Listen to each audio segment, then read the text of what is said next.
Ooh, you gotta get a job.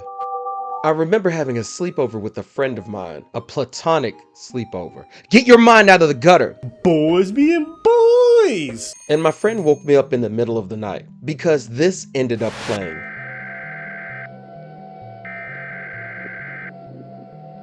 But it was actually just an Imp Lemon video.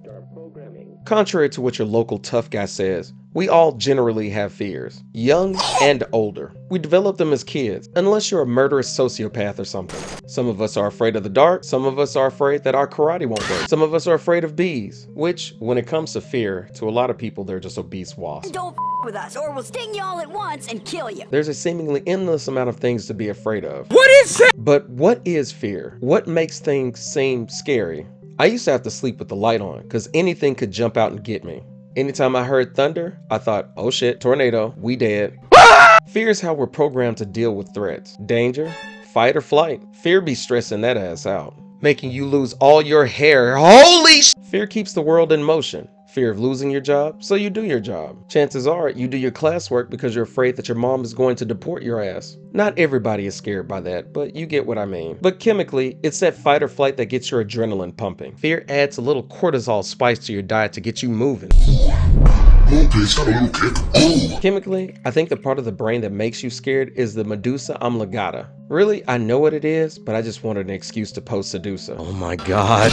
I like to think of fears and scary stuff as separate things. Fear is me internally wanting to piss myself, and scary things is external things that could fuck me up in some way.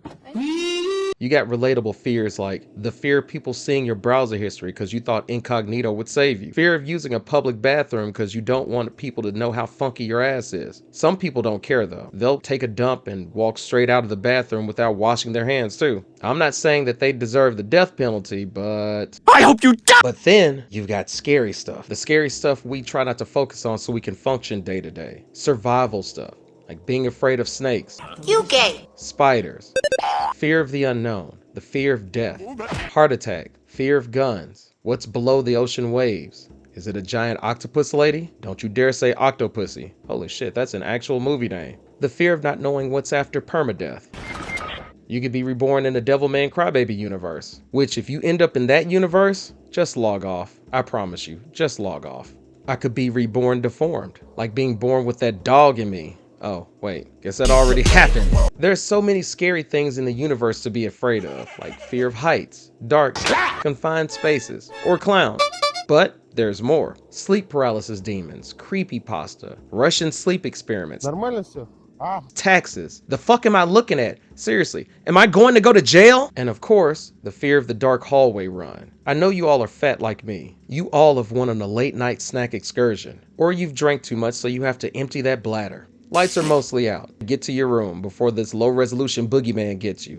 Sometimes you feel like you need to bring a weapon with you, or you just chicken out. If you're hungry, you may let it slide. If you gotta go to the bathroom, you gotta go. You can't just piss yourself, right? Right? You don't know what's out there. It could be anyone or anything.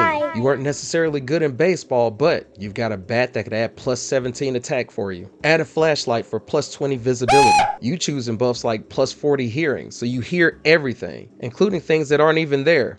You hear shit from other dimensions, you're so paranoid. For some reason, this kind of thing is scarier to me than actual horror movies. Something about horror movies and shows just don't do it for me fear-wise. Except Courage the Cowardly Dog. I did a video on that before. I can't remember what I said in that video, but feel free to check it out and tell me what I said. Oh, goddamn, these freaky ass creatures. Yeah, 69 God. One reason horror movies don't do much for me now is, when I think of a horror movie, I think of a set. I think of a producer, a scheduler. I am Jor-El, master of scheduling. Probably sending nudes to their boo things between takes. Yell at Carl for a bit. Carl! Maybe go to Hooters afterwards. I'm just unfazed by it usually. The jump scares are kind of annoying though. Jump scares for fear is like tickling somebody to make them laugh. There's more interactive things that can make you nervous too, but let's start with the even smaller stuff. Things like magic 8 balls. This stupid one. He's stupid, right? Fortune tellers, Luigi boards, tarot readings. Like, am I gonna die? Doing seances. Things like Charlie Charlie. Do you be eating my booty when I be asleep? Or Bloody Mary. All that shit is cool. They don't do anything to me now, but All that stuff is cool. But horror games though, horror games hit different. Mainly because you're taking part in your own fears. Like being your own crush. You're a part of the terror. Even if it's an analog kind of game. Oh, hell no. What is that? Wait. If you're constipated, just play a good horror game. Gonna drag that clog plumbing right to the surface. In a horror game, you already know. Your ass could get blasted at any time. And yes, they probably are also sending news to each other while programming. But it's scary as hell. What the fuck? No! But if it's a VR game, sweet mercy oh mine, if it is a VR game. Oh, lady. Hi, lady. Okay. Like being on an amusement park ride operated by a disinterested carny. You could get sent to the next dimension at any point. You could feel yourself being chased. It's looking for you. When I was a kid, I was introduced to the wide, wild world of Pokemon. And just look how cutely this franchise is marketed. I've had a lot of unforgettable moments with this series. I loved it as a kid. I'm doing my thing, kicking ass, taking names, folding wild Pokemon, leaving them vulnerable to be eaten by other Pokemon, capturing and enslaving. I mean, making them my partners. But one thing that I will never forget is pulling up to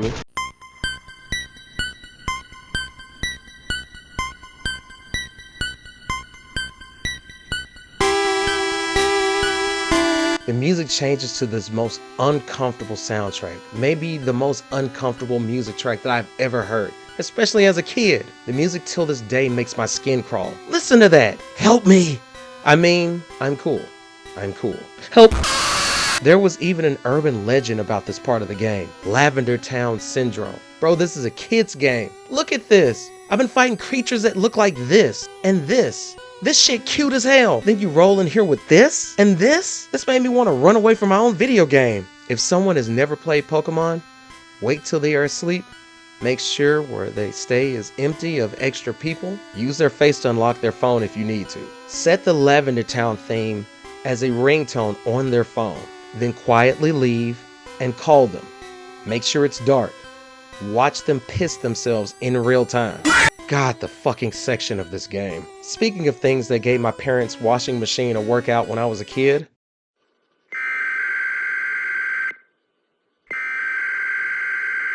EAS systems.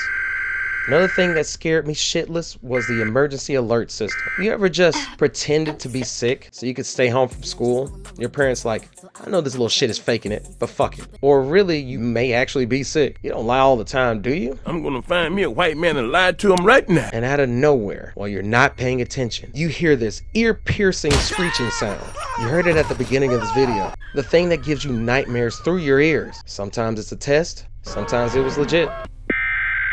The way it would talk to you is horrifying. It'll be like, shoo, you're gonna fucking die. You always felt like it's gonna be a nuke alert. It was only a matter of time. People love their guns. They gotta shoot them at some point. People love to shoot each other. It was just a matter of time. Depending on my age, hit my school or my job, if you're going to nuke anything first. Oh no, I have to collect unemployment now. Amber alerts can make you poop yourself just a little bit too. Emergency alert systems sound terrifying almost no matter what country. Whether it be Saudi Arabia's, sounding like a fucking 1960s horror film, or Canada's giving you a fucking panic attack. Australia making you feel like an alien invasion is happening.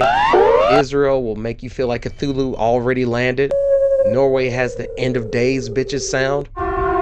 Many more of them are horrifying though. Brazil, Bulgaria, Switzerland, they just have that Fallout New Vegas kind of swag to them. Speaking of extra constipation relief, Zelda Redeads. Me being a kid, I'm playing Zelda, my first introduction to this series. I'm already in a graveyard area feeling uncomfortable, and now I'm tagged to going into a grave. Guess what I come across? These motherfuckers. Everything else jumps around you with life. These little, not little, assholes just standing here.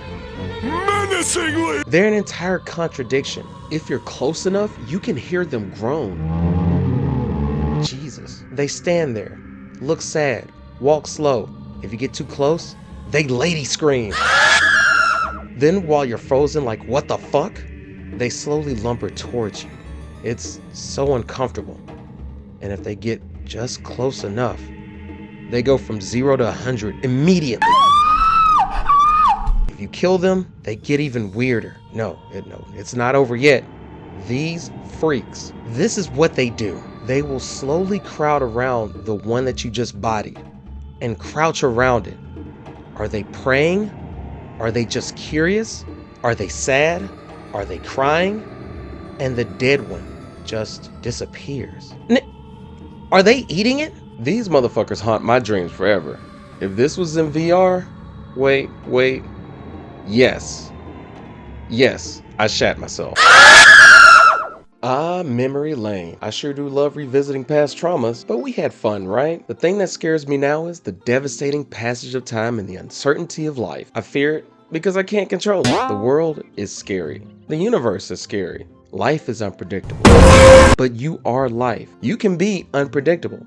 Unless you're a basic bitch. You're stronger than what you could possibly imagine. So you know what that means? You can be scared, but that doesn't mean you can't fight back. Face down your fears. Go Brock Sampson on your fears ass. Tell your fears, come get these hands. Take it from me. I really wanted to make this video and relive some of my past traumas because some of you have some deep-seated fears yourself. And you want to know what one of your biggest fears seems to be? The fear of washing your goddamn hands. It's spooky. Wash your hands. Y'all don't know how to hit that share button, but you'll share all your gross ass infection and viruses with me. I'm sick of getting sick. Wash your goddamn hands.